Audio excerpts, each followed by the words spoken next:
എന്റെ വീട്ടിലായിട്ടുണ്ടെന്നറിയാമോ? ഒരു ഭാര്യയുണ്ട്, ഒരു കൊച്ചുണ്ട്. കൊച്ചിനെ കുറിച്ച് കൊച്ചിന് രാവിലെ ഭയങ്കര ബഹളത്തോട് ബഹളം വന്നേ. അവന് വെള്ളം കെട്ടി ഞാൻ വേറെ നെറ്റത്തോട്ടിറങ്ങി. മുറ്റത്തോട്ടിറങ്ങി നിൽക്കുന്ന ഒരു കോഴി, പിടക്കോഴി. ഞങ്ങളുടെ വീട്ടിലെ കോഴിയാ പിടക്കോഴി. പിടക്കോഴി ബാബുവിനെ വിളിക്കുന്നത്. ബാബു ആരാ? പൂവൻ കോഴി. ഇതാ ഇങ്ങനെ വിളിക്കുന്ന.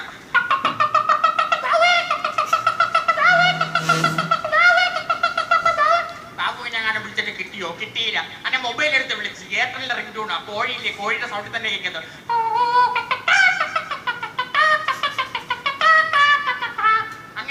പൂങ്കോഴി വന്ന് ബാബു മൈൻഡ് ചെയ്തില്ല. പിടക്കോഴി വിളിച്ചു. ബാബു മൈൻഡ് ചെയ്യില്ല.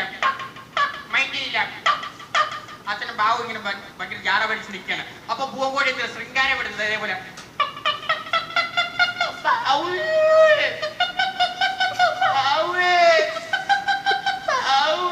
അങ്ങനെ ബാബു പിടക്കോഴിയുടെ റൂട്ടിലേക്ക് പോയി. അങ്ങനെ പെട്ടെന്നെടുത്ത് സിനിമ വെക്കാനായിട്ട് ചാനൽ നോക്കിയപ്പോ അതിനകത്ത് പരസ്യം പറയുന്നത്. അതെ, ആ പുകവലിയുടെ പരസ്യം പറയുന്ന വേറെ ആരുമല്ല, വെള്ളാപ്പള്ളി നടേശൻ. സ്പോർട്സ് പോലെയാണ് അത് മതി ഒരാള് ഇങ്ങനെ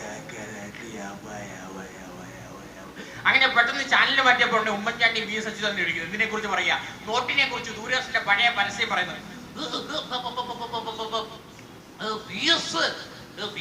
ഇന്ന് നിയമസഭയിൽ കണ്ടതേ ഇല്ലല്ലോ.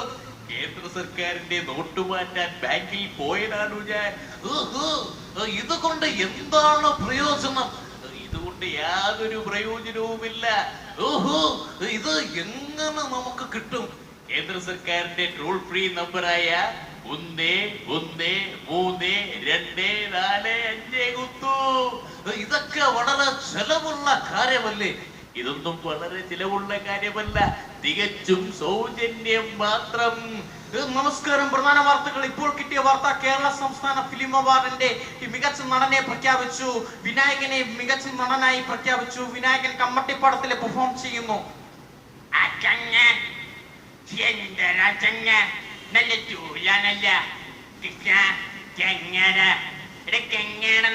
അങ്ങനെ യുവമാരെയൊക്കെ കണ്ടിട്ട് നേരെ മുറ്റത്തോട്ട് ഇറങ്ങുന്ന സമയത്ത് അപ്പുറത്ത് വീട്ടിലെ പെന്തക്കോസ്താക്കാരെഴുന്ന രാമായണം വയ്ക്കുന്നത് ഇതേപോലെ. പത്ത് തലയുള്ള സീതാദേവിയെ കൊണ്ടുള്ള അതിനെ കുറിച്ചിട്ട് ഹരേ രാമ ഹരേ കൃഷ്ണ ഹരേ രാമ ഹരേ കൃഷ്ണ ഹരേ രാമ ഹരേ കൃഷ്ണ ഹരേ രാമ ഹരേ. അവനെ കാലവൻ നിലത്തച്ചിട്ട് ഞാൻ നേരെ അങ്ങോട്ട് പോകുന്ന സമയത്ത് അപ്പുറത്ത് വീട്ടിലെ പട്ടി എന്നെ നോക്കിയിട്ട് മലയാളത്തിൽ കുരയ്ക്കുക.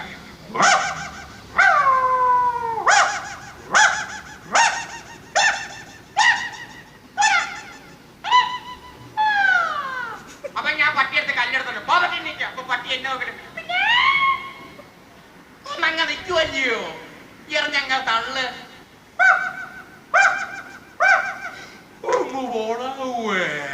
അതിന്റെ പട്ടിയുടെ ശല്യം പറ്റിട്ട് നേരെ റോഡിലോട്ട് ഇറക്കിയപ്പോ റോഡിനകത്ത് നിൽക്കുന്ന ആക്ടീവ വണ്ടി പോകുന്ന സമയത്ത് RX ബൈക്ക് ആക്ടീവ നോക്കിട്ട് പുഞ്ചിരി തോന്നുന്നത്. കമന്റ് അടിക്കുന്നത് ഇതേപോലെ.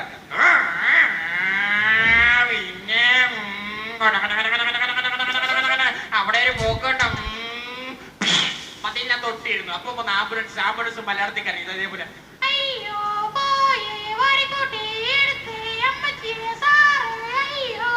അങ്ങനെ കാഴ്ചകളൊക്കെ കണ്ടിട്ട് ഇങ്ങനെ വരുന്ന സമയത്താണ് കേരള യൂണിവേഴ്സിറ്റി കലോത്സവം നടക്കുന്നത്. അപ്പൊ ഞാൻ നോക്കുമ്പോ ഒരു മൊട്ടത്തലൻ നിൽക്കുന്നത്. മൊട്ടത്തലയോട് ചോദിച്ചു, സാറേ എന്തൊക്കെയുണ്ട് പരിപാടി എന്ന്. അപ്പൊ അയാൾ എന്നോട് പറയുകയാണ്, എന്തോന്നായിരുന്നു മഴവില്ലോ, എടാ മോണാക്ട് ഉണ്ട്, മിമിക്രി ഉണ്ട്, സ്കിറ്റ് ഉണ്ട്, ജഡ്ജസ് ഉണ്ട്, പിന്നെ നല്ല പിള്ളേരും ഉണ്ട്.